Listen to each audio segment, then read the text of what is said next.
Bonjour, je suis Luc Laforêt, l'initiateur de Une Perspective, la 6e République. Vous en conviendrez avec moi, les politiques menées ces dernières années nous mènent à la régression. Baisse du pouvoir d'achat, pensez au coût du logement, de l'alimentation et à celui des énergies. Régression des libertés, pensez au confinement, au pass sanitaire.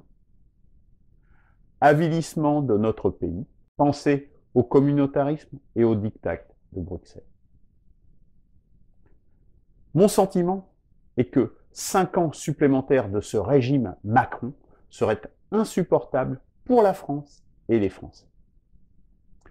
Il faut échapper à ces barbaries, retrouver le chemin d'un monde plus civilisé, plus humain, plus uni, ouvrir un espoir, une perspective optimiste. Voilà ce qui m'a motivé à chercher, il y a maintenant plus de 2 ans, quel serait le moyen de rassembler les Français. Une proposition apte à dépasser tous les clivages partisans, mais aussi avec un contenu suffisamment épais et concret pour motiver les électeurs à y adhérer. Alors, j'ai repensé au référendum sur la Constitution européenne de 2005 et à la victoire du non. Et c'est apparu comme une révélation. Ce thème qui nous a fait gagner en 2005 dans le refus, il peut aussi nous faire réussir en 2022 dans l'adhésion. Ce thème, c'est la Constitution. Une Constitution complétée d'une dizaine de mesures urgentes. Pourquoi pas, me direz-vous? Mais comment faire? Une multitude d'initiatives et de candidats se font jour pour mettre fin à toutes ces régressions. Et c'est louable, puisque cela révèle une prise de conscience citoyenne et au-delà, la recherche de solutions. Toutefois, il y a tant et tant de voies possibles que l'on s'y perd. Des programmes les plus maximalistes avec un programme complet de gouvernement, aux plus minimalistes avec une seule proposition. Les programmes complets vont se heurter aux partis politiques déjà en place. Les propositions uniques ne sauraient unifier les Français à l'heure où c'est la politique du pays dans son ensemble qui est en jeu lors d'une élection présidentielle. Les résultats très modestes des listes citoyennes aux élections de 2020 illustrent cette impasse. À ce stade, l'impression qui se dégage est de se dire « c'est foutu, n'est-ce pas ?» que le régime Macron va être reconduit inévitablement. Eh bien, pour ma part, je dis tant qu'il y a de la vie, il y a de l'espoir. Tous les travaux réalisés, tous les produits des différentes initiatives, tous les efforts consentis sur le chemin des solutions doivent porter leurs fruits. Il ne faut pas les gâcher. Mais pour que toutes ces pistes suivies deviennent les racines d'un tronc commun, il convient fatalement de sortir de sa zone de confort. Il faut s'ouvrir et ne pas craindre de remettre en cause ses habitudes. Soyons réalistes. Quelles sont les chances pour une candidature citoyenne de l'emporter à l'élection présidentielle en 2022?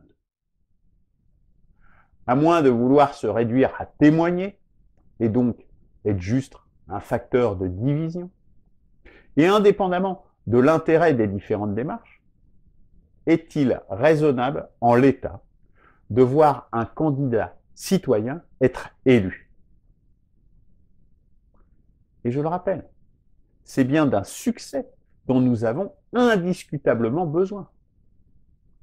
N'en doutez pas, après, il sera bel et bien trop tard. Ma conviction est qu'il faut être prêt à tout mettre en œuvre pour nous réunir. Les intérêts personnels n'ont pas leur place. Pour ma part, j'ai déjà eu l'occasion de le montrer lors du Concordat républicain du 16 juin dernier. Comme je l'ai déjà dit, ni les solutions maximalistes, ni les minimalistes ne sont en mesure de faire l'union. Pire, elles entrent en conflit direct avec les candidatures des partis politiques et médiatiques. Aussi, c'est sans forfanterie, égocentrisme ou je ne sais quelle autre affectivité, que j'en reviens toujours au même point. Le terrain de la Constitution est la seule possibilité de vaincre le président sortant, car elle permet de dépasser tous les clivages partisans en se plaçant sur le terrain des règles du jeu, pas sur celui du jeu politique proprement dit. Et si d'autres solutions sont plus à même de vaincre Macron, je m'y joindrai sans état d'âme. Mieux, elle permet d'incorporer les travaux réalisés par la plupart des initiatives citoyennes sur cette dernière période, que ce soit autour du RIC, du vote blanc, ou bien d'éléments de programme. Tous ces efforts et leurs produits peuvent être intégrés.